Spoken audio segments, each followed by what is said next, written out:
Whether it's diving into a series of books, studying a certain time in history, or trying a new tea every month, we all have interests that we love spending time on. They help us learn and grow, and all these little moments of enjoyment are part of what makes life worth living. So let's talk about why it's good to get nerdy about our interests, and how spending time on them can help widen our world and even create a sense of belonging. I'm Audrey, and I help busy people slow down and recognize the beautiful things in life so they can actually enjoy them. For me, it has always been very important to have interests where I don't have to think about making money. A lot of the enjoyment and fulfillment that I have in my life comes from the things that happen outside of work. I've even been able to feel community, having certain interests like perfume. I first became interested in perfume because I would just sort of chronically watch YouTube videos on beauty products. And I came across this one video from this journalist, her name is Sali Hughes, and she would do a beauty column for The Guardian. She once just made a video, a long, uncut video about all of the perfumes that she had on her mantle. It was wonderful just to see how she felt about them, what she thought about how perfume and perfumery have changed. I learned so much from it. I had never worn perfume before, but all of a sudden I wanted to know more about it. That led me down a rabbit hole of research, and I ended up buying my first perfume,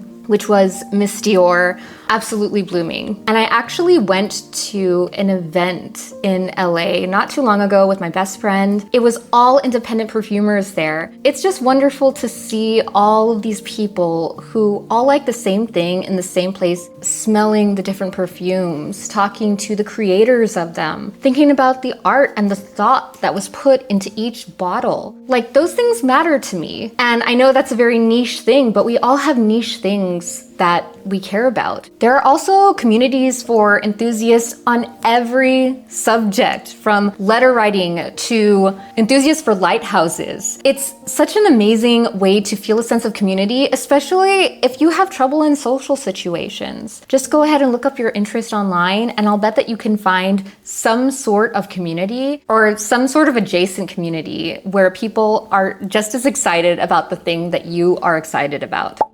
So if you don't know what interests you, or maybe you just want to start something new, then the first thing you should do is just start paying attention. We move through life on autopilot. We get busy, we get tired. When we're paying attention, we'll notice the questions that come up in our minds every single day. Maybe you see on social media someone talking about a certain book. You think, I've never thought about that book before. Maybe I should look it up and see if I'm interested in it. Then you can look up the author. You can look up if they've done any other work. When I'm watching a TV show, there are so many questions that come up in my mind, like, where have I seen this actor before? If it's a show I really love, maybe I'll watch a different show from that same creator, or maybe the thing that I'm watching is based on a book and I'll get interested in that. Like, these are little things that if we notice them, if we notice where our mind is going, then we can notice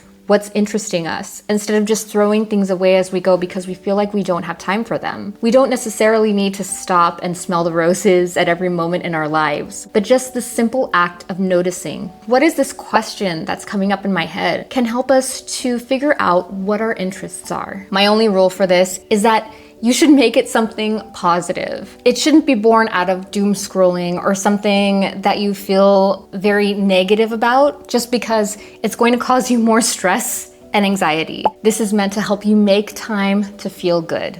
Another question to ask yourself is, what have you always wanted to learn more about? Did you buy a book or read an article a while ago and have questions about it? Are there certain foods that you've always wanted to try? Do you like cooking, and have you ever wanted to try a new recipe? I personally love when people do family recipes. I think it's really interesting to see how certain recipes have survived over the years. These are little things that we can notice and think about in our minds. Like, what have I always wanted to do? And you don't have to keep this small. You can keep this huge, you know, if you've always wanted to visit another country. That can translate into looking that country up online, looking at pictures of it. If you've always been interested in architecture, see videos about it, read articles about it, see websites about those things and blogs. Don't limit yourself to what it is that you have always wanted to learn about.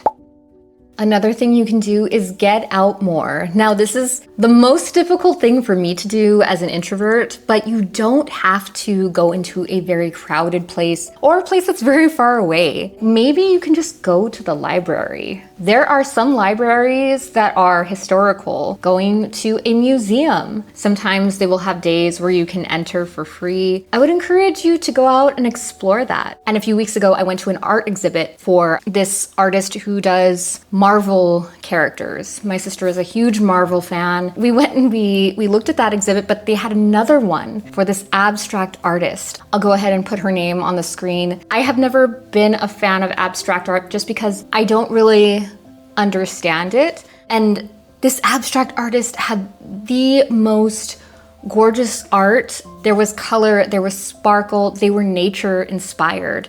And she had actually created each piece by layering prayers in Korean and also her own symbols on top of each other. So it created this amazing texture on the canvas. It was so beautiful, and I never would have experienced that had I not gone out and tried to find something new or learn something new. I'm now more open to abstract art because I saw something that I actually liked and I understood. I took the time to understand the story and the intention behind it. Learning about things in a very deep way can help you feel connected not just to the thing you're interested in, you can feel connected to history. You can feel connected to the other people who are interested in the thing you're interested in. All in all, it's a beautiful thing. Something that I've been interested in and have tried to do on a pretty consistent basis is write letters. I absolutely love the idea of old-timey correspondence and snail mail and feeling like I've gotten something special in the mail and that I've also given someone something special. So if that seems something like you might be interested in, then I'll go ahead and put the video to my handwritten letters on the screen right now so that you can enjoy it. Thank you so much for watching, and I'll be back next time with more beautiful things.